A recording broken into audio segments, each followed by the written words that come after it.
On est ensemble mardi 16 décembre, mardi, deuxième jour de la semaine.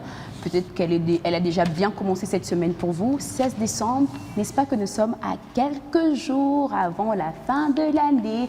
Je me rappelle toujours de Marjo qui aime la fin de l'année. Et voilà, aussi pour vous informer qu'elle ne sera pas aujourd'hui avec nous.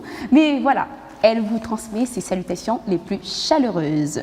Mardi 16 décembre, en tout cas, je ne sais pas ce que vous avez prévu de faire aujourd'hui, où avez-vous prévu d'aller, qui avez-vous prévu de rencontrer, quels sont vos objectifs de ce matin, mais tout ce que je sais et ce à quoi j'ai besoin de croire et j'ai vraiment envie de croire, c'est que votre journée d'aujourd'hui sera une réussite. Car vous le méritez. En tout cas, big up à tous les bosseurs, big up à tous celles et ceux qui s'y sont levés comme de routine. Parfois, c'est toujours pas évident sortir de son lit, quitter son lit, prendre la douche, voilà, peut-être chaude, peut-être froide après. Ça dépend d'une personne à une autre et puis aller au travail. Mais après, d'où l'importance d'aimer ce que vous faites. Parce que si vous n'aimez pas ce que vous faites, bien sûr, à un moment, ça deviendra un corvée pour vous. Alors, mardi 16 décembre, nous vous transmettons nos salutations les plus chaleureuses et surtout, cette émission vous invite à participer. Voilà, par vos commentaires, écrivez-nous sur notre numéro WhatsApp, dites-nous ce que vous en pensez. Et déjà, pour l'entame, nous allons aborder un sujet qui va tourner autour des fêtes. Ah oui, les fêtes. Comment vous vous êtes préparés? Quelles sont les pressions, hein? Chers parents, ne passez pas ce live-là. Il faut rentrer sur Facebook, il faut nous laisser vos commentaires, car nous avons besoin de savoir comment vous passez ces moments en famille. Et voilà, alors nous allons démarrer comme de routine, vous le savez, avec un clip qui va nous bénir certainement, comme d'habitude, intitulé « Mopesi Nabomoi » de pasteur Bobo Kabongo. Mopesi Nabomoi, traduction pour ceux qui nous suivent et qui ne comprennent pas le lingala. Mopesi Nabomoi veut dire simplement celui qui donne la vie, et nous le savons très bien que celui qui donne la vie, c'est bien sûr Dieu. À tout de suite.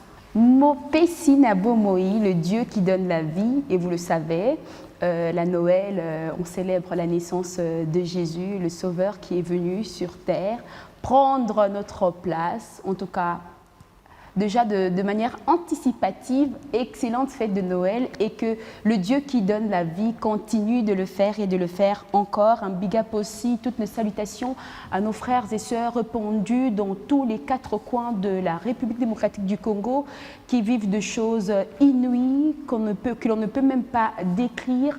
Que Dieu vous assiste, que Dieu continue de veiller sur vous en tout cas. Alors aujourd'hui, le 16 décembre,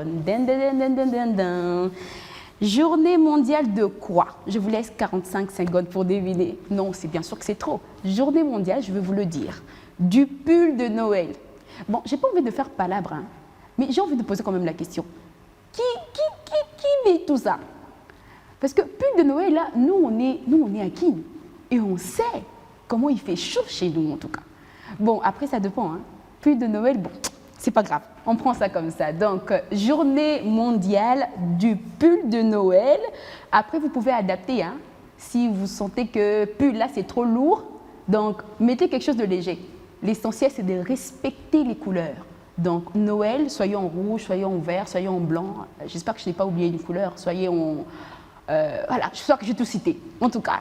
Et voilà, alors, mot du jour, définition. Et voilà, donc justement, on a défini le pull de Noël. Alors, c'est quoi le pull de Noël? Est un vêtement festif, orné de motifs, qui célèbre l'hiver et la lumière. Je venais de le dire tout à l'heure. Bon, l'hiver, non, on ne connaît pas l'hiver, mais bon. Donc, je dis adapté. Voilà. Donc, il symbolise la chaleur des liens familiaux et rappelle que la simplicité peut porter la joie. On peut dire aussi que le pull de Noël, c'est la touche d'humour des fêtes. Il met de la couleur et de la joie dans nos soirées, un clin d'œil chaleureux qui fait sourire petits et grands. Voilà, pull de Noël, journée mondiale. En tout cas, mettez quelque chose de léger. Hein. Sincèrement, moi, je ne vous conseille pas de mettre des pulls hein, parce que vous allez avoir chaud. Vous allez vraiment, vraiment avoir chaud. Sans plus tarder, nous allons passer à notre rubrique qui vous inspire. Peut-être que vous avez un petit foulard qui traîne, peut-être que vous avez un truc que vous ne savez pas adapter, peut-être que vous avez un pantalon, un style, une blouse, voilà. Et on nous disait qu'il y avait certains styles qui ne se mettaient pas, il y avait certaines couleurs qui ne se mariaient pas, mais bon, avec l'évolution des choses, on a constaté que c'est faux. Moi, particulièrement, on me disait quand j'étais petit cacaba, comme disent les Ivoiriens, quand j'étais toute petite, que le rouge et le rose ne se mettaient pas. Là, je vois que c'est faux parce que ça se marie bien et même très bien. Alors, on passe sur votre rubrique Mulatto, question de vous inspirer sur comment peut-être vous habiller prochainement. Après la dernière photo là que M. Yann nous a balancée là, j'ai vu Cargo en pentagone. Là, il faut faire très attention avec les pentagones. Hein. Pour la petite histoire, moi, je vous informe que j'ai été arrêtée récemment parce que on m'a dit indice militaire. Il ne faudrait pas mettre ça. Donc, éviter les problèmes avec le pentagone. Mais sinon, le style est... vous voyez qu'on peut vraiment adapter. Avant, ça s'appelait style voyou parce que c'était plus pour... communément appelé les gangs et tout, chez nous les youpillais, mais aujourd'hui on peut le mettre avec une veste, on peut même le mettre, j'ai vu une image d'une femme qui a adapté ça avec le pagne et c'était juste waouh. Alors si vous êtes inspiré, n'hésitez pas non plus, hein, voilà, laissez-nous un message, dites-nous quelle est la photo qui vous a inspiré, quelle est la couleur ou le style de ces pantalons cargo qui vous ont inspiré. Nous allons maintenant passer à trucs et astuces à faire pour les fêtes de Noël. Trucs et astuces à faire à la maison. Vous voyez que ça part parfois d'un petit rien, d'un petit carton que vous pensiez sans importance, d'une petite corde, voilà, ça part de rien, des palettes, des couleurs. En tout cas, régalez-vous, l'important c'est de se détendre. On a passé toute une année dans nos bureaux, en train de traiter dossier après dossier, voilà. Et big up à la rédaction de B1, toutes les têtes qui chauffent là-bas.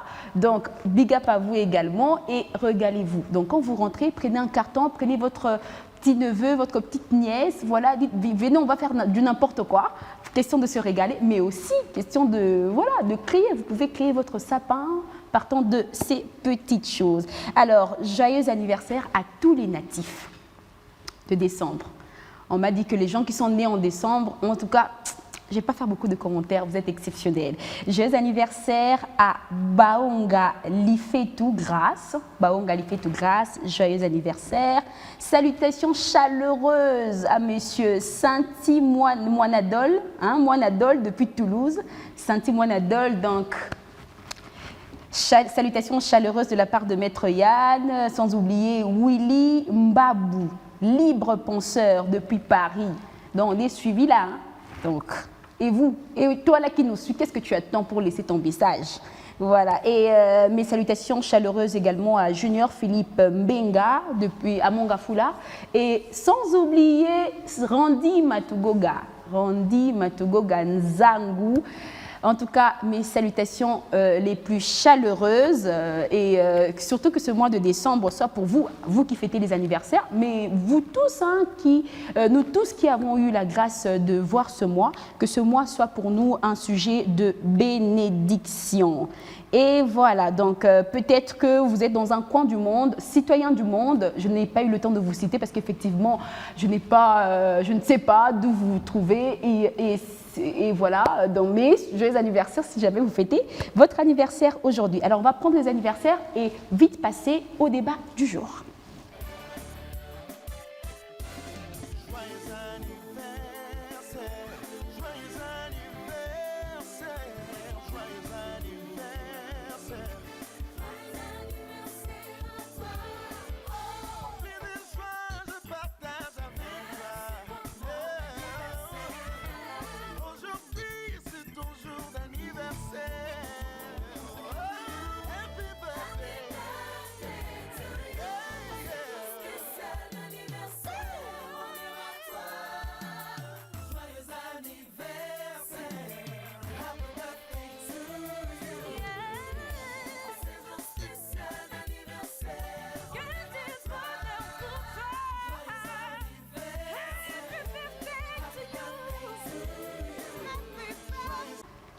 Et voilà.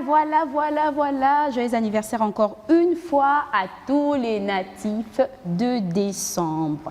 Alors, ce n'est plus à cacher, vous le savez. Méga ta grandeur.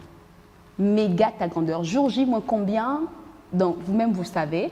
Donc, on a vraiment besoin de vous. Venez.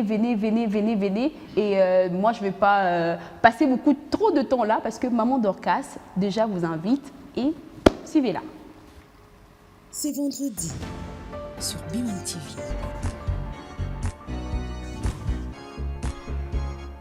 Nous retrouver autour de la table du Seigneur a toujours été un réel plaisir pour nous. Bienvenue dans votre magazine. Shalom Maman Dorcas, shalom frère El George. Je peux l'appeler Papa Georges, Papa El ou bien j'appelle qui? Voilà, chers téléspectateurs, comme vous l'avez remarqué, il s'agit de ces éminents hommes de Dieu ou serviteurs de Dieu. Moi, c'est ma papa serviteur. Pour bien tout ça, homme. Homme, il y a autre chose mobile de sexe, non. L'homme, c'est-à-dire un être humain, avec qui nous allons pouvoir parler de méga ta grandeur. Alors, frère El George, dans ces activités comme celle-ci, qu'est-ce que vous apportez? Je sais, vous allez chanter, vous allez exprimer votre grâce, la grâce que le Seigneur a placée en vous. Yes. Mais c'est quoi votre apport dans ça? Vous savez, généralement, Méga ta grandeur a souvent été perçu comme étant l'émission des pasteurs. Ici, on ne reçoit que les pasteurs. Mais quand quelqu'un comme moi, qui fait le rap, arrive dans une telle activité pour dire que ici, on ne fait pas dans la discrimination. Il y a ça, la rap, c'est pas de Dieu, non. Ici, dès lors qu'on arrive à détecter que tu es enfant de Dieu, que ce que tu proposes est profond, le critère, il est là. Donc, le critère, c'est que soit juste profond, enfant de Dieu, tu es reçu, peu importe le style que tu fais.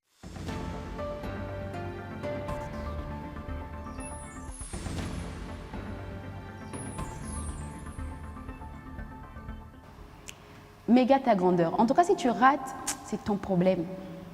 C'est ton problème. C'est vrai qu'on va essayer de vous faire revivre ces moments par image et tout, mais le feeling du présentiel, là, c'est autre chose d'être. Donc, je veux répéter ce que Maman Dorcas disait. On a payé pour vous tout. Venez seulement célébrer Dieu avec nous et ce sera un réel plaisir pour nous. Alors, nous passons à notre débat. Et nous avons sur ce plateau des personnes que vous connaissez, des personnes qui, lorsqu'elles passent, c'est toujours des moments exceptionnels. Déborah Atama, bonjour. Bonjour, comment tu vas? Je vais bien, merci. Et vous? Oui, ça va très bien. Comment tu t'es réveillée? Comment était la route? Ça va. Ça va? Ça va, oui. Parfait. Monsieur Marcelo, un plaisir de vous revoir. Bonjour. Bonjour Madame Rachel, je suis très content également de vous voir. Un tout petit peu inquiet parce que vous êtes seul aujourd'hui. Oh non, ne vous en faites pas. Bien sûr qu'elle est toujours là avec nous. Hein. Elle est quelque part dans un coin du monde, en esprit, elle connecte avec nous. Bonjour Monsieur Francis. Bonjour Madame Rachel, très content pour moi de vous retrouver encore sur ce plateau. Malgré que vous êtes retrouvée seule. Là, Madame Rachel, nous savons qu'en esprit, elle est aussi avec elle est là quelque part. Elle est aussi avec nous et vous savez tous la bonne nouvelle avec les retraits. Ah oui, exactement. Et c'est un plaisir pour nous de vous avoir. Alors aujourd'hui, on va parler des festivités de fin d'année. C'est une pression. C'est une pression pour nous qui sommes sans Mukumba, mais c'est aussi une pression pour les parents. Pas que les parents dans le sens de ceux qui ont vraiment donné naissance, mais les tuteurs, les responsables. Voilà, donc, mais après on va parler d'abord, pour planter le décor, on va parler de comment chacun d'entre nous vit ce moment. Voilà, je vais commencer par priorité aux dames. Donc, Maman Déborah, comment tu vis ce moment? Comment ça s'annonce les fêtes? Bon, le fête s'annonce bien, un peu bien jusque-là. Pas un peu bien, y a des gens, on voit, il y a des parents qui réclament faute de moyens et tout, la pression que les enfants font à la maison. Donc, ça fait un peu trop. Mais quand même, ça va. Vous aussi, vous avez un petit neveu, une petite nièce qui est toujours là. Maman Déborah, maman. Oui, j'ai mon cadet, j'ai le cadet de notre cadet à la maison. Oui, il est toujours là derrière. Oui, je dois m'habiller, de nouveaux vêtements et tout, les jouets, les cadeaux. Et cette On affaire-là essaie, en de tout cas. s'habiller, mais non, est-ce que c'est toujours d'actualité, Papa Francis? Parce que nous, c'était bonne année de Noël, on ratait pas. Mais aujourd'hui, c'est comme si les enfants d'aujourd'hui sont devenus 5G, ils ne s'habillent plus, ils n'ont plus besoin de cela ou comment? Non, ils ont besoin de ça, sauf que la situation sociale, justement, ne permet pas aux parents de répondre de manière efficace, justement, à leur devoir envoyer. Parce qu'à notre époque, on sentait déjà cette mouvance-là. Pendant qu'on arrivait dans des périodes de festivités, on sentait vraiment les mouvements, les achats qui s'effectuaient à tout moment, de part et d'autre, les habits, les uns, les autres, les souliers, les quêtes aussi. Donc on sentait vraiment ce mouvement. À l'époque, on peut dire que la vie était plutôt bien par rapport à aujourd'hui, où lorsque vous regardez les parents, vous regardez la configuration physiologique, la morphologie même du visage de certains parents, vous sentez que non, dans eux, il y a quelque chose qui ne marche pas. Soit il y a un problème de salaire, soit il y a un problème de moyens pour satisfaire. Et vous allez justement le constater avec moi, sans pourtant justement oublier aussi que le parent, un père se sent capable, quand il rentre à la maison le soir et qu'il a quand même quelque chose à apporter à son fils, il y a cette dignité-là, il y a cette fierté-là. Si un parent n'est pas capable d'apporter quelque chose à mettre dans l'assiette de son fils, apparemment c'est un parent qui, pas apparemment, mais c'est un parent qui va justement se sentir un peu moins bon à l'égard de son fils, moins utile. Voilà. Donc, Monsieur Marcelo, le manque de moyens a drastiquement baissé l'enthousiasme des parents envers leurs enfants, mais aussi des enfants envers leurs parents, c'est-à-dire, voilà, il n'y a pas d'argent, on fait comment? Qu'est-ce que vous avez envie de répondre? Moi, personnellement, je ne partage pas ces idées. Ah ouais? Les choses sérieuses viennent de commencer. oui. J'ai juste compris que nous ne sommes pas attentionnés à ce qui nous arrive. Le constat que tous nous avons fait que les enfants ne s'intéressent plus à ça. Non, ce n'est pas ça. Ils s'intéressent toujours. Mais c'est seulement que c'est nous qui avons franchi cette étape-là. On se désintéresse totalement de ça. Et c'est comme ça qu'on sent que ça n'a plus d'engouement. Mais si vous fréquentez les milieux d'enfants, en tout cas, c'est toujours d'actualité. Et dire que le problème pourrait être que les parents soient asphyxiés sur le plan financier ou tout ce qui va avec, je dirais que... Mais ça, c'est un fait, non? Ça a été toujours comme ça, toutes les années, ça a été toujours comme ça. C'est une réalité et ça ne changera pas. On n'aura jamais un pays où tout le monde est riche et non plus un pays où tout le monde est pauvre. Il y aura toujours, même si les systèmes de classe sociale n'existent plus, mais ça existe d'une manière adoucie. Nous le vivons chaque jour. Comme disait un monsieur, le monsieur qui avait écrit un livre, La chèvre de ma mère, ça s'appelle encore comment? Le fameux monsieur. Oui. Dites-nous en commentaire, s'il vous plaît.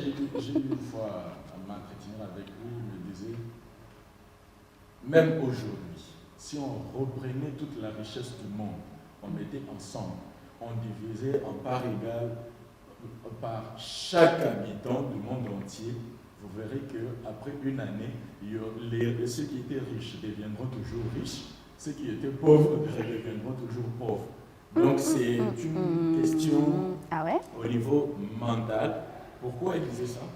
Vous sentirez que le pauvre, quand il touche par exemple 100 millions de dollars, la première des choses à quoi il va penser, c'est résoudre d'abord ses souhaits, ses besoins personnels.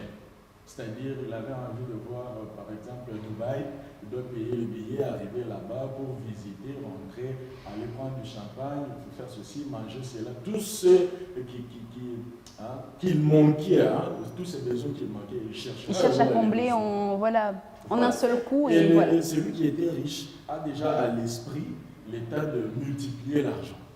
Dès qu'il reçoit, que ce soit un peu, la première des choses qu'il fera, c'est chercher à les multiplier. Et c'est comme ça que vous verrez que ceux qui étaient riches deviendront toujours riches parce qu'ils vont attirer l'argent des pauvres qui chercheront à satisfaire les besoins et les pauvres deviendront toujours. Donc la question de manque de moyens, ça existe toujours et ça existera toujours, mais seulement le plus important est de satisfaire les besoins des autres. Ok. Bon. Je m'inscris en faux quand même, mais après je vais donner la parole à Maman Déborah parce que... non, mais je vous entends très bien. Maman Déborah, vous avez entendu, il dit que si on fait un partage égal à tout le monde, riche comme pauvre, Voilà.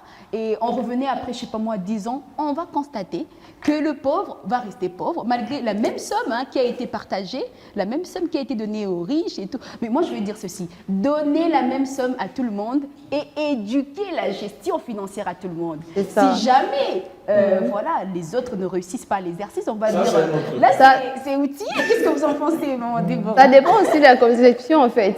Parce qu'on peut avoir le même montant, mais on ne va pas l'utiliser mêmement. Vous voyez, moi, je peux Est-ce qu'on a utiliser... le même besoin d'abord? C'est ça aussi le vrai problème, vous voyez.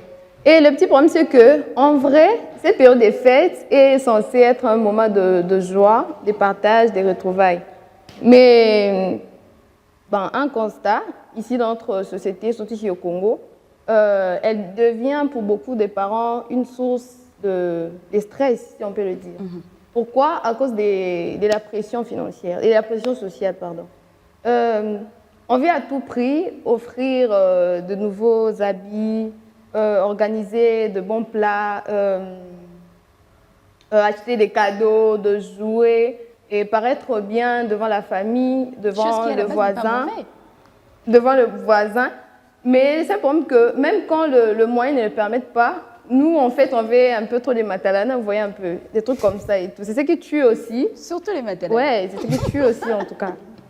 Résultat, certains parents sont dettes et d'autres culpabilisent de ne pas faire comme les autres. Et les enfants, influencés par ce qu'ils voient autour d'eux sur les réseaux et ne comprennent pas toujours que chaque famille a une réalité différente, si on peut le dire.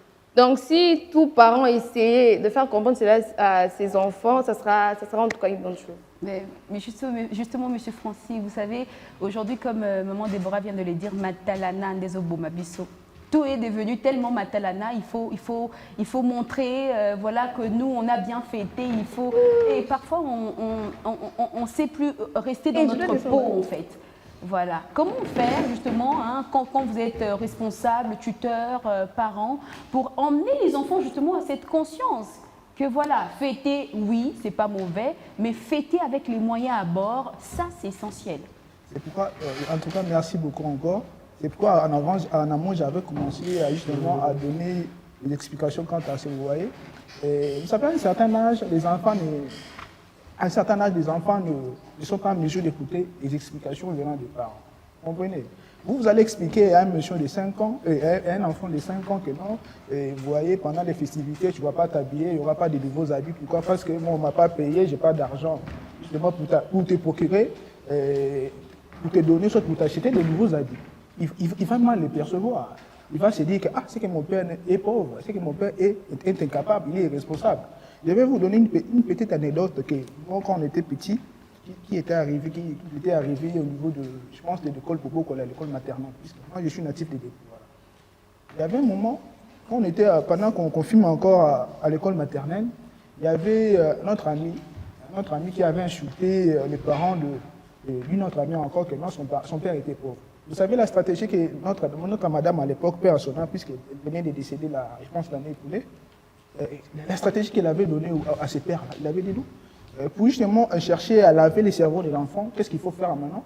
Il faut acheter des jus. Amener des jus, je pense que c'était des jus, des sucres en plastique à l'époque, commencer à distribuer aux enfants, à tous les enfants qui se trouvent ici. Comme ça, justement, on va dire à ton enfant que non, c'est le papa d'un tel, si nous sommes en train de prendre les jus, c'est le papa de X qui l'a acheté. C'est pour justement laver les cerveaux de l'enfant, lui faire comprendre que son papa n'est pas pauvre. Deuxièmement, s'il faut répondre justement à la position de M. Marcelo, moi je dirais d'abord la richesse, c'est quelque chose, c'est d'abord un état d'esprit. Vous comprenez? La richesse, ce n'est pas quelque chose qui est lié tout simplement au matériel, au bien qu'on a. Non, c'est d'abord un état d'esprit. La façon dont vous percevez les choses, comme Déborah avait dit, c'est ça la richesse. Et dire que non, les époques, oui, certes, nous avons franchi des étapes. Nous ne sommes plus justement dans l'étape de l'enfance où nous allons plus sentir cette pression-là monter en nous. À mon âge, je ne peux pas aller demander à mon père, non, achetez-moi des chaussures, je veux de nouveaux baskets, je veux de nouveaux habits. Non. Mais les enfants, là, ceux qui ont 5 ans, ils ne vont pas entendre ces gens de situation. Donc c'est un peu ça. Et puis il faut aussi dire que non, tout ce que nous sommes en train de vivre, c'est cette manque-là de la classe, je peux dire la classe intermédiaire. Vous comprenez? Comment nous n'avons pas cette classe intermédiaire? Nous avons la classe les plus riches, la classe des plus pauvres. Il n'y a pas cette classe intermédiaire. C'est ça aussi la source de beaucoup d'inégalités. Vous comprenez? Donc c'est un peu ça. Et dire que non, il n'y a pas cette pression-là en tout cas. Allez seulement, aller à Zandou, puisqu'à notre époque, on sentait déjà la pression. C'est-à-dire les parents qui s'y bousculaient déjà pour aller acheter pour leurs enfants justement des habits, des provisions qui promettaient déjà à la maison. Et puis, à une époque donnée, le fait de manger, de préparer les poulets chez vous à la maison, c'était un luxe. C'était un moyen justement de dire quand même que nous avons préparé les poulets. C'était une manière, je peux dire, une façon de fierté justement que nous, à notre époque, on avait. Puisque si on prépare le poulet chez vous, vous vous sentez quand même fier. Non, chez nous, on a préparé quand même le poulet. Vous avez cette confiance. Et même les papas étaient tellement satisfaits en voir ses enfants en train de manger en toute joie, en toute festivité. Pour ceux qui n'ont pas compris l'affaire de poulet là, petite explication. Nous ici au Congo, dans les années là, parce que je vois que quand même ça a changé. Quand chez toi là, bonne année, on ne prépare pas poulet. C'est qu'il n'y a pas. C'est que chez vous là, vous êtes Il n'y a pas la fête. Poulet là, c'était griffe pour les riches. Donc il faut faire de ton mieux, il faut préparer poulet. Le poulet, c'est un peu ça. Et c'était une manière pour nous justement de voir, de nous attirer à accomplir justement, d'être fiers aussi de nos parents. Donc c'est un peu ça. Et cette fois, il y a que justement constater tout ce qui se passe. Bon, avec j'ai fait quand même grâce. Je pense que nous avons très bien fêté avec la bonne nouvelle qui vient de surgir dans notre pays. On vient justement nous informer. Et ces retraits-là, on pense que les gouvernements vont essayer de redresser et laisser un peu d'aménager, soit d'améliorer le panier de la ménagère pour permettre à tout citoyen congolais de fêter, de passer ces moments ici de festivité en toute quiétude, en toute joie. Après, c'est important de le signaler parce que souvent on fait focus que sur les choses qui ne marchent pas, mais on doit reconnaître que pour ces fêtes de fin d'année, le gouvernement a essayé de... Oui. Non, pas essayé, il a allégé la tâche dans certains secteurs. Voilà, notamment, moi hier j'ai fait une descente sur terrain justement pour constater cette mesure de courtoisie routière. On a demandé que les taximens, les motocyclistes ne soient pas dérangés, en tout cas jusqu'à ce que les fêtes passeront. Mais il faut, ça ne justifie pas non plus, ça ne veut pas non plus dire qu'il faudrait rouler comme si chez vous, voilà, comme s'il n'y avait pas d'âme. Donc voilà, quand vous roulez, soyez conscient que je peux rendre la vie difficile à mon frère justement, qui lui aussi s'apprête à avoir des bons moments. Alors, lui nous a rejoint. Lui, c'est qui? C'est Monsieur Joe Mayele, à qui je dis bonjour. Bonjour, madame. Monsieur Joe, petite question. Ça, c'est quoi, patriotisme ou quoi? Ça date de très longtemps. Ça a une histoire avec la carrière que nous faisons. Ah ouais? Vous êtes toujours en... Toujours. Ok. Toujours. Donc, moi, je suis très ravi de vous voir. Qu'est-ce que ça symbolise pour vous d'abord? Bon, c'est une lutte, c'est un combat. C'est un combat. C'est une manière très singulière de me répertorier. Alors, nous nous sommes dit, lorsque nous avions débuté il y a très longtemps, le siège politique, lorsqu'on parle de M. Joe Mayele, il a fallu caricaturer Joe Mayele. Et la plupart des personnes aujourd'hui, lorsqu'on parle de Joe Mayele, il y a une sorte de choses qui ressortent, l'homme maréchal. Ça sent que vous avez débuté il y a très longtemps, parce que le charisme de... Non, mais je sens le charisme. Non, mais qu'est-ce que ça veut dire quand vous mettez ce drapeau? Vous dites patriote. En fait, ça vous rappelle, vous dites patriote que je suis, fils du pays, citoyen du monde. Ça vous dit. Qu'est-ce que ça vous évoque? J'aime d'abord m'identifier tant que Congolais. Ah, ok, d'accord. Dans ce que je fais, et puis j'aime être particulier. Vous saviez, aujourd'hui, nous sommes à plus de 6 milliards d'habitants, et lorsqu'on doit particulariser ou on doit identifier chacun de nous, il y a ces personnes qui s'identifient en général. M. Joe Mayele ne peut pas s'identifier en général parce qu'il a un style, il a un modèle, même dans les analyses, dans le parler, dans la réflexion, même dans l'approche physique aujourd'hui, c'est que je fais aussi, c'est une communication qui est corporelle. Ah oui, hein. Alors, c'est une manière, comme je l'ai dit, de répertorier, une manière d'imposer aussi dans les sièges politiques parce que c'est. Moi, je me disais, lorsque nous sommes arrivés à la télé, je voyais un monsieur que je salue, Timothée Lenoir. Okay. Alors, c'est quelqu'un qui m'a beaucoup inspiré par son approche extérieure. Lui, il a une écharpe rouge. Alors, je me suis dit, lorsqu'on parle de Timothée Lenoir, on voit l'homme mystérieux. Alors, je me suis dit, pourquoi pas aussi, il m'a imposé sa marque. Bon, après, aujourd'hui c'est le 16, comme je le disais, le 16 décembre, donc journée mondiale du pull de Noël. Mais après, si au-dessus de votre pull, vous voulez rajouter un peu le drapeau, c'est pas grave, c'est pas grave. Monsieur Maïl, c'est un plaisir pour nous de vous avoir et aujourd'hui on aborde justement tout ce qui est autour de festivités, la pression que les parents notamment reçoivent aussi des enfants. Mais moi je souhaiterais vous faire réagir sur quelque chose. Monsieur Francis, prenant la parole tout à l'heure, disait que si vous dites à votre enfant, en tout cas une tranche partant de 2, peut-être à 5 ans, que vous n'avez pas d'argent pour lui offrir ces fêtes de rêve voilà, dont il s'attend ou elle s'attend, ce ne sera malheureusement pas possible. Mais vous le pensez vraiment ou tout dépend de la façon dont le message est véhiculé? Est-ce que l'on conscientise un enfant de 5 ans sur les difficultés financières qu'on a, qui vont justement nous empêcher de lui offrir ce qu'il veut, de la même manière que l'on conscientiserait une grande personne ou une personne adulte? Merci madame, je pense que je vais emprunter quelques mots que vous aviez dit lors de votre dernière audition. Vous dites véhiculer, enseigner, éduquer. Je pense, si on parle de cette question d'une manière générale, c'est d'abord, moi je vais plus m'appeler sur la question culturelle.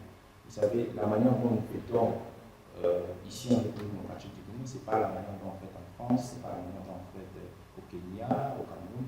C'est une manière culturelle et je pense qu'aujourd'hui, lorsque nous regardons la manière dont le Congolais fête, moi j'appelle ça le mimétisme culturel.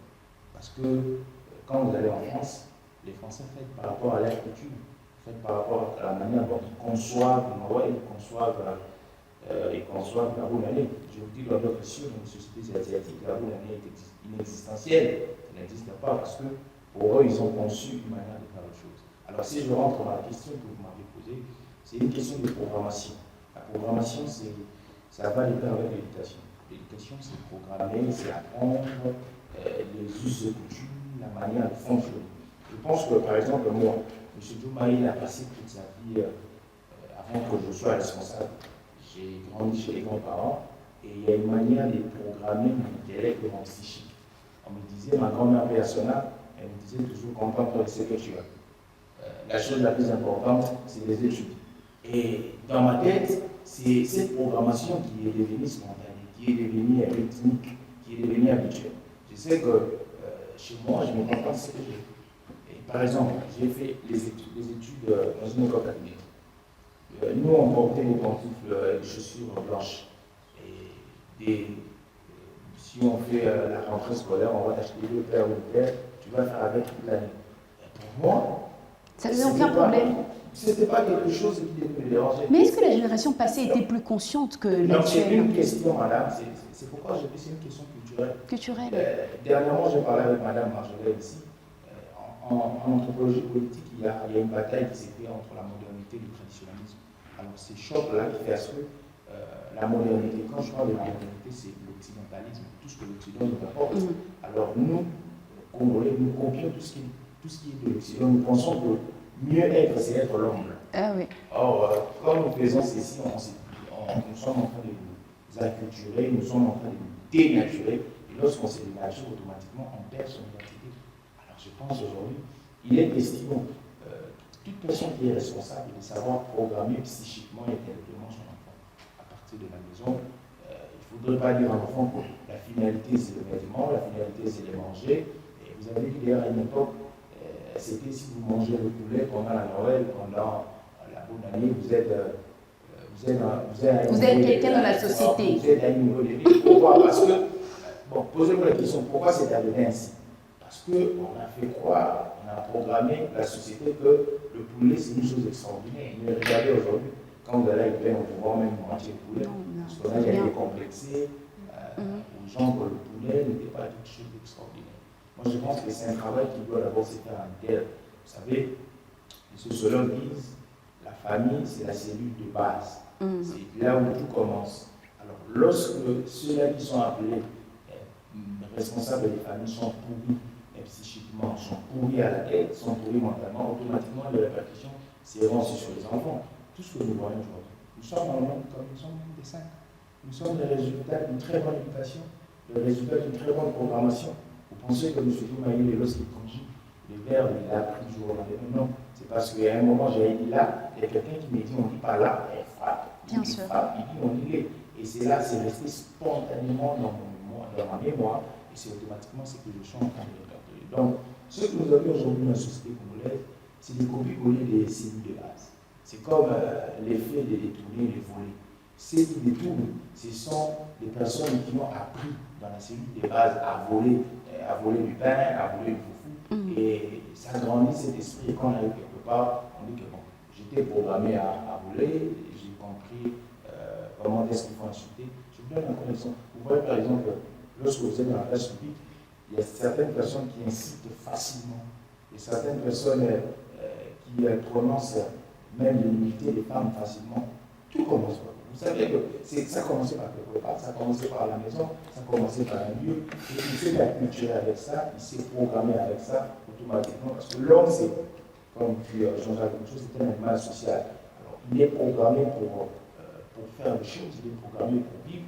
Et automatiquement, lorsque l'environnement est pourri, lorsque l'environnement est saturé des très mauvaises choses, automatiquement, nous avons cette résultante. Moi, je pense qu'aujourd'hui, par exemple, moi j'ai un fils bébé, déjà dès le bas âge, je commence à inclure des très bonnes choses. Il y a un philosophe, Socrate, qui dit si l'homme connaît le bien, il le fera nécessairement.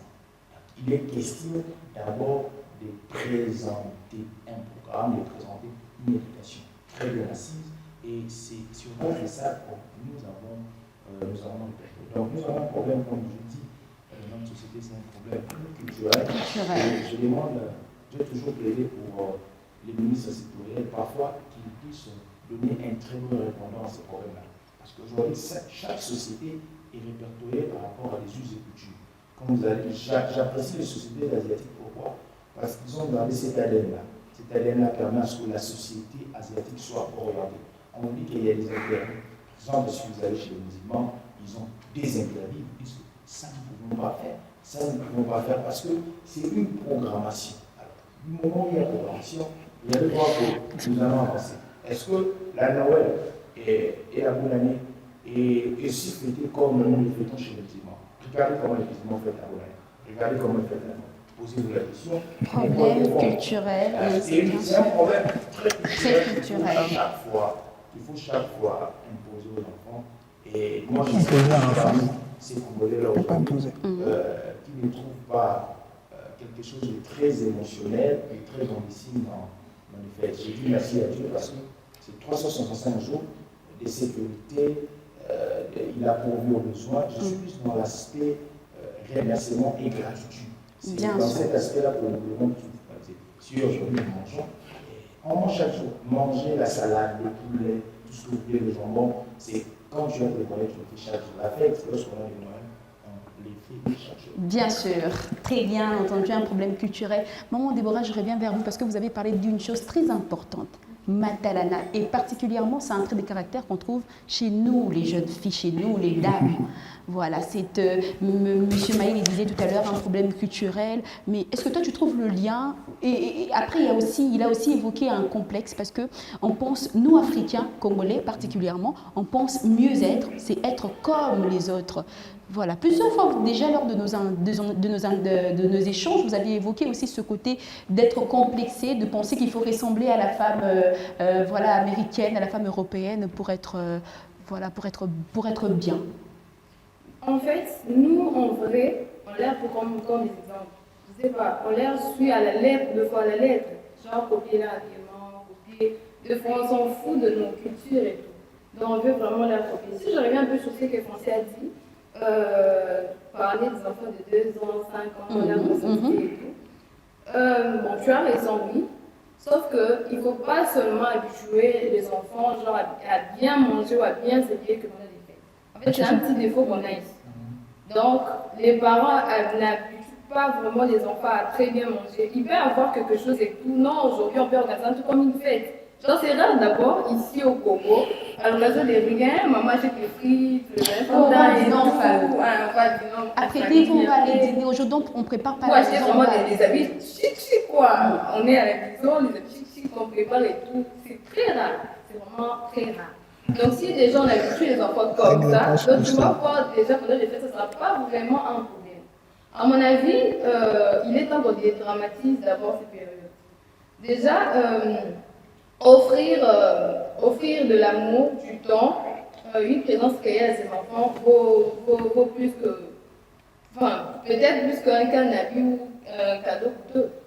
Donc, les familles doivent, comment je vais dire, doivent célébrer selon leurs moyens, pas sans jugement ni pression. Et surtout inculquer cette culture-là aux enfants, voilà, de sortir, ça c'est très important. Hein. Aller au restaurant, là c'est un luxe en fait.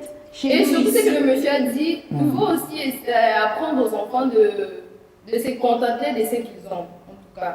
Ok. Les contentements. C'est très important. En tout cas, merci encore. Je vais justement répliquer, pas répliquer, mais chercher justement à faire comprendre, à me faire expliquer très bien. Lorsqu'on parle justement de la culture, la manière dont même nous sommes habillés ici, ça ne reflète pas de notre culture. Vous voyez, dans la culture de l'autre, on cherche à faire quoi? On prend les bons côtés et on laisse les mauvais côtés. Oui, on laisse les mauvais côtés à part. Vous comprenez? Oui, c'est ça. S'il faut parler de ça, s'il faut... Oh non, j'ai la parole. Non? Il y a un choc, il y a un choc entre la modernité et l'occidentalisme. Ah ouais, bien sûr. Alors, dans la culture occidentale, il y a des choses bonnes à copier, il y a des choses qu'il ne faudrait pas copier. Bien sûr. C'est ce que j'ai dit. C'est ça un peu. Je ne suis pas un extrémiste. Vous avez fait... Ah, aujourd'hui, vous avez régné votre identité. Non. Ça, c'est la nuance que je donne. Je ne suis pas un extrémiste parce que le téléphone que j'utilise, Voilà. Laissez-moi le temps de m'expliquer. Pourquoi j'ai dit, il y a l'ADN sociétal qu'on doit garder. L'ADN, c'est les fondamentaux. Je ne refuse pas. Laissez-moi m'expliquer, laissez-moi m'expliquer, voilà. Lorsqu'on parle de ça, il a fait beaucoup de comparaisons, comparant la société occidentale à musulmane. Nous ne sommes pas dans un État islamique où peut-être nous n'aurons pas les mêmes sens, soit la même perception. S'il vous plaît. Je vous ai compris, je suis en train de vous répondre, je suis en train d'arriver là où vous êtes. Je suis en train de déployer mes moyens. Ce sont les fondamentaux. Faites intolérant. Nous sommes dans un État laïque. Non. Je n'aime pas qu'on dise ce que je n'ai pas dit. Vous avez dit ça. Vous avez fait la comparaison entre des systèmes. Les systèmes islamiques et les systèmes d'autres systèmes. Chez les musulmans. Je ne parle pas d'un État, je parle de la religion. Mais la forme. Non. C'est ça que je suis en train de parler. Il y a une manière de faire les choses. Ils gardent leur ADN. Est-ce que les musulmans n'utilisent pas les téléphones? Est-ce que les musulmans n'utilisent pas l'habillement occidental? Pour ça, ce que M. Francis disait. Il y a un problème d'écriture. Il y a un problème d'écriture. C'est-à-dire, justement, lorsqu'on a notre culture, on ne refuse pas aussi celle des autres. C'est-à-dire, on vient, on prend les bons côtés, ce qui peut marcher avec, ce qui peut être compatible avec notre culture. On fait quoi? On fait ce qu'on appelle le métissage des cultures. On prend compatible. Vous comprenez? Et justement, lorsqu'on parlait des périodes de fête, quand je parlais que non, il ne faut pas, à l'enfant de 5 ans, un parent ne peut pas donner des explications. Il ne faut pas confondre, justement, éduquer un enfant et le faire comprendre. L'éducation, c'est lorsqu'on forme l'esprit de cet enfant. Mais le faire comprendre, ça dépend aussi des tranches d'âge, quand même. Vous ne pouvez pas vous permettre d'aller donner des explications qu'on peut donner à un majeur monsieur, à un enfant de 5 ans, soit un enfant de 10 ans. Là, c'est incompatible. Donc, je pense que lorsqu'on donne des conseils, lorsqu'on donne des... de 5 ans, de 10 ans, un enfant à qui on ne peut pas expliquer, étaler toute la réalité. On ne peut pas étaler. On dit quoi, un enfant de Il 5 faut ans? épargner. C'est pourquoi j'avais commencé à dire que la dignité d'un père, c'est justement ce que lorsqu'il rentre à la maison, lorsqu'il rentre le soir, il a quelque chose à mettre dans l'assiette de son enfant. C'est la dignité. Puisque tout ce qu'on fait là, allez poser la question même. Descendez sur terrain, demandez aux parents, lorsqu'on rentre, quel est justement l'élément central de toutes leurs actions. Ils vous diront quoi? Ils sont des enfants. Tout ce que les pères font, les parents font pour leurs enfants, c'est pour voir leurs enfants très heureux pendant les périodes de fête. Donc ça, c'est pas justement question d'acculturer, c'est pas question de culture, mais c'est question de rendre son enfant joyeux pendant le fête. Parce que moi, c'est la culture, oui, mais pas que. Il y a aussi question de comment chacun éduque, comment. L'éducation, oui, certes, ça a une particularité, l'éducation. Mais de façon générale, l'éducation, je pense, il y a dans certains points où l'éducation converge. Vous voyez? Justement, l'éducation converge. Puisque l'autre fois, j'avais dit, lorsqu'on forme l'enfant, lorsqu'on éduque quelqu'un, on éduque son âme. Et lorsqu'on éduque son âme, il y a des principes, il y a des repères. Vous comprenez? Ce n'est pas parce que l'enfant a des repères que l'enfant ne peut pas se satisfaire. Non. L'enfant aussi a des besoins. Ce n'est pas qu'à tout moment, je suis là, je suis en train de bouquiner, en train d'étudier, en train de lire des livres, en train de faire des exercices de mathématiques. Non, ou soit d'aller de corriger des thèses. Non. Il y a des moments où, même le corps nous recommande. Même la Bible nous dit que non, bon, nous sommes quand même, nous sommes un État laïque, même. Il y a justement le christianisme qui domine dans notre État. Même la Bible dit, hein, il y a un temps pour tout. Vous comprenez? Il y a un temps où on dit que l'enfant, mais il y a un temps aussi où on peut dire que non, l'enfant, c'est quand même, il doit se satisfaire, il doit quand même porter quelque chose, il doit quand même se sentir aussi en famille, se sentir aussi en amitié. Bien sûr, l'un ne suit pas l'autre. Oui. Quand on a des moyens, on doit satisfaire Oui. l'enfant. Oui. Et quand on n'en a pas, on doit aussi emmener l'enfant à comprendre Quand on a- que oui, les moyens ne permettent on ne refuse pas. de lui emmener à la Vous savez, à notre époque, hein, nos parents n'avaient pas assez de moyens. Ils n'avaient pas assez de moyens. Nos parents ne nous amenaient pas en Fikine, ne nous amenaient pas dans des supermarchés. À l'époque, il n'y avait même pas de supermarchés. Mais quand même, le fait de faire une année s'est passé très bien. On se sentait joyeux, on se sentait heureux. On était très contents de ce qu'on nous offrait. Donc c'est un peu ça. Il ne faut pas dire que non, il y a un problème, il y a un manque. Non. Ce qui est permis au B n'est pas permis à la vache. Si vous n'avez pas vécu dans cette atmosphère-là, ce n'est pas tout le monde qui l'a vécu. Les autres l'ont vécu. Et partant justement de l'idéologie, moi je pense que ce qu'on doit beaucoup plus se former, que ce soit dans des partis, c'est l'idéologie. Puisque la plupart de ces personnes qui se retrouvent dans ces agglomérations, pour ne pas dire partis politiques, ils n'ont pas une idéologie justement. Parfait. Il me reste 5 Là, pour minutes. l'idéologie, Je vais ouais. prendre M. Marcelo qui va, justement, je le voyais hocher la tête et tout. Après, je le voyais avoir quand même pas mal d'expressions faciales que je n'ai pas compris. M. Marcelo, vous avez la parole pour rebondir sur ce que vous voulez. Mais aussi, je veux vous demander de donner votre mot de la fin, ce que vous prodiguez, peut-être comme conseil ou je ne sais pas moi. On va faire ce tour pour le mot de la fin. Il nous reste 5 minutes. Vite fait, on va aller Ok. ça. Bon, je suis d'ailleurs pas. Je vous donne quand même 2 minutes parce que vous n'avez pas parlé depuis un moment. Ma bouche a risqué Ah, ok. Alors, et surtout, quand je me suis rendu compte que nous avons un politique sur la table, quand il a pris la parole, j'ai cru qu'il allait terminer l'émission. Bien sûr. En fait, tout ce que nous avons dit, nous avons bien dit. Et nous les avons dit d'une manière claire et distincte. Et je n'ai pas senti là où nous nous sommes contredits, mais nous convergeons dans le même sens. Je dirais quoi? Les enfants, parfois nous donnons du mal à apprécier ou à faire ce que nous voulons faire. Donc personnellement, on se torture. Comme disait mon ami commissaire de la police, il me dit toujours,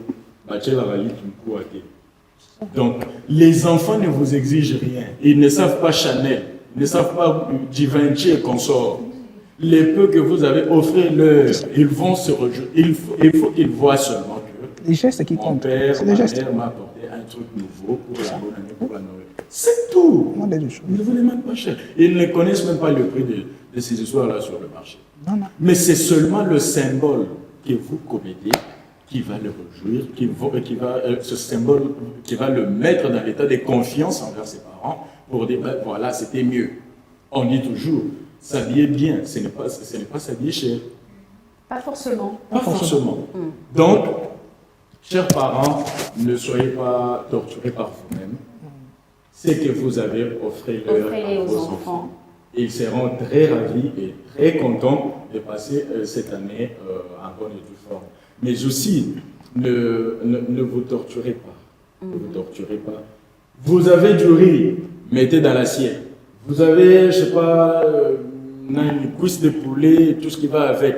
Décorez juste, faites une bonne sauce là, les enfants seront très contents. Très contents. Les enfants seront très contents. Donc ne cherchez pas midi à 14h. Ce que vous avez, c'est les mieux. Ouais, merci beaucoup, Monsieur Marcelo. Monsieur Marcelo, pardonnez-moi de masquer votre nom. Monsieur Marcelo, Madame Altama, votre mot de la fin. On va prendre Monsieur Maël et ainsi Monsieur. Vite fait, donc 10 secondes. Moi, je dirais, chers parents, en tout cas, quand il y a les moyens, essayez de faire plaisir aux enfants. N'attendez pas seulement les fêtes ou je ne sais pas quoi. Et quand, en tout cas, vous avez vraiment les moyens, et je ne sais pas, les vêtements, même le truc de... Ballon, fépéré. Oui, un truc beau et tout, faites plaisir à vos enfants. Donc, c'est super. Merci beaucoup, Monsieur Maël, et votre mot de la fin. Mot de la fin, par le projet, j'aimerais donner la force à un jeune entrepreneur qui est déjà Iverson Mondaza, qui est aussi, qui me suit à ce moment, patron du groupe Le Panier. Alors, si je rentre rapidement dans ce que nous étions en train de dire, je vais m'attacher à ce que madame a dit. Il ne faudrait pas qu'on prenne les fins d'année comme une finalité ou une fatalité. En fait, moi j'ai parlé de l'éducation, manger fait partie de l'éducation, se vêtir fait partie de l'éducation, boire fait partie de l'éducation, parce que lorsque vous décortiquez le concept d'éducation, ça vous dit que c'est le fait de développer les capacités psychiques, morales, intellectuelles d'un enfant. Donc moi je pense, si un parent est habitué à offrir des cadeaux à son enfant dès le début de l'année, au cours de l'année, à la fin de l'année, ce ne sera pas quelque chose de spécial parce que c'est quelque chose qui est rythmique. Lorsqu'un parent n'est pas habitué à le faire, automatiquement cet enfant-là sera exigeant à la fin de l'année parce qu'il regarde ailleurs. Je parle du curriculum, je parle du mimétisme. Bien sûr, bien capté, bien reçu, M. Francis. Merci beaucoup pour les mots de la fin. Je vais justement souhaiter un bon travail à mon mentor, maître Jean-Claude Vemba, qui va soutenir sa thèse demain, qui aura lieu demain à l'UPEN. Une très bonne thèse que moi j'appelle justement la Bible du 21e siècle. Donc, force à vous, cher Caïman, force à vous, cher maître. En tout cas, on est là, maître Francis. Et pour donner justement ces paroles, ces propos aux parents, et il faut justement donner, quand même satisfaire justement vos enfants et chercher justement à leur plaire aussi. C'est ça l'important. Et la satisfaction n'est pas justement ce qui est matériel. D'abord, c'est quelque chose de psychique aussi. Des questions justement d'encadrement aussi. Puisqu'on dit, à notre époque, lorsqu'on mangeait le poulet, le goût du poulet du premier était totalement différent au goût. Lorsque c'était, vous allez attendre les 25 000 premiers pour donner les cadeaux aux enfants. Pas forcément. Mais sauf que. Merci beaucoup. Au revoir en tout cas. Merci, au revoir, très content. Merci M. Maëlé, merci maman Altama, M. Marcelo, M. Francis. Ok. À ces moments d'échange. Alors avant de clôturer, nous disons un joyeux anniversaire à Bergérène Boba Kissoupa, le compositeur de la chanson de tous les spectateurs de Bimol, que nous on apprécie, la chanson de Joyeux anniversaire, la fameuse chanson, vous avez bien compris. Donc Bergérène Boba Kissoupa, un joyeux anniversaire à vous de la part de Sylvie. Et quant à moi, je vous dis le mardi à la même heure, au même endroit. Et ciao, ciao. Ciao. Bye. Bonne année.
C'est ici, je vous confirme, je vous rassure, c'est vraiment ici, au Centre culturel et artistique des pays d'Afrique centrale, que va se dérouler la 7e édition de Méga Ta Grandeur. Venez ensemble, en famille, entre amis, et les places sont limitées.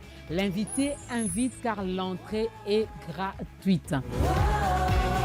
Un grand rendez-vous des enfants de Dieu à ne pas manquer. Et la thématique retenue pour cette année, la grandeur de Dieu. Nous sommes dans le psaume 145, le verset 3. Ensemble, nous allons célébrer Dieu. Que Dieu vous bénisse. Méga Ta Grandeur. Samedi 20 décembre 2025 à 13h.